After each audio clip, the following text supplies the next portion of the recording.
Shut down. Members of the University of Florida fraternity accused of a disgusting act against a group of wounded war veterans down in Panama City, Florida, gets kicked off campus for good.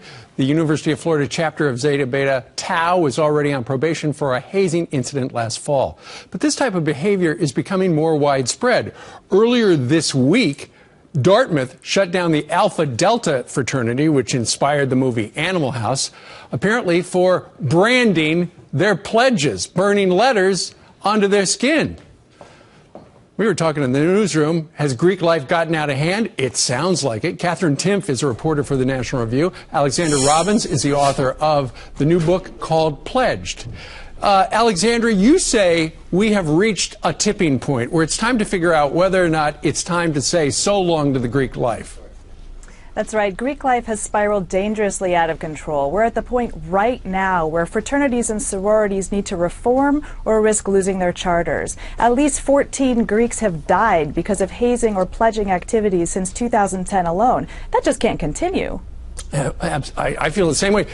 Katherine, you know, last week we did the story about how the University of Florida kids on spring break, they spit on vets, they peed on the American flag, then you got the branding at Dartmouth. University of Pennsylvania, or rather Penn State, one of the officially sanctioned Facebook pages at a frat, they've got these pictures of passed out naked women. It does sound like there's a problem, doesn't it? Well, this is all disgusting stuff, right? And that's why it's in the news, because it's disgusting stuff. Normal dude in a fraternity does normal stuff isn't really a headline. And also, because of social media, because of the internet, the disgusting stuff is coming out on its own. And yeah, we should be shutting these frats down there doing these horrible things. But I don't know if there's so much of an overhaul of a system. I don't know who you want to do the reforming or what specifically you're proposing. But I think a lot of it is going to end up resolving itself, especially with things like social media. And there's a lot of good things about fraternities, too, well, I think a lot of it's probably going to resolve itself in court, unfortunately.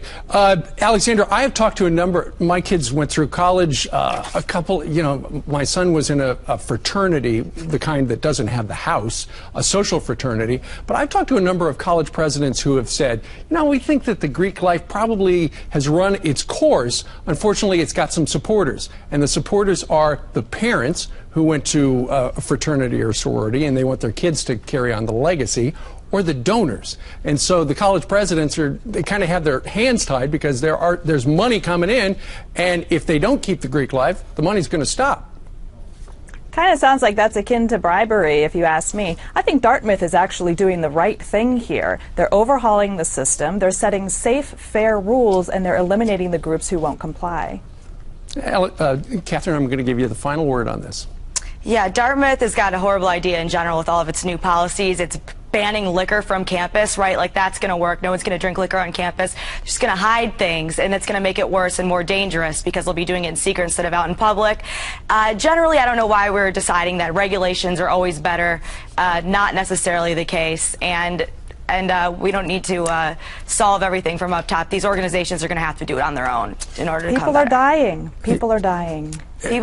Kids out with that aren't Greeks die from drinking too much also. So we need to kind of look at that as a larger problem. Studies show that Greeks drink more heavily than other students. They also get higher grades. They graduate at higher rates. There are positives and negatives. We need to look at what's the underlying cause rather than just trying to blame it easily on, oh, you're in a fraternity, oh, you're in a sorority because of certain headlines. All right. A great debate. Ladies, we thank you. Katherine and Alexandra, thanks for dropping by.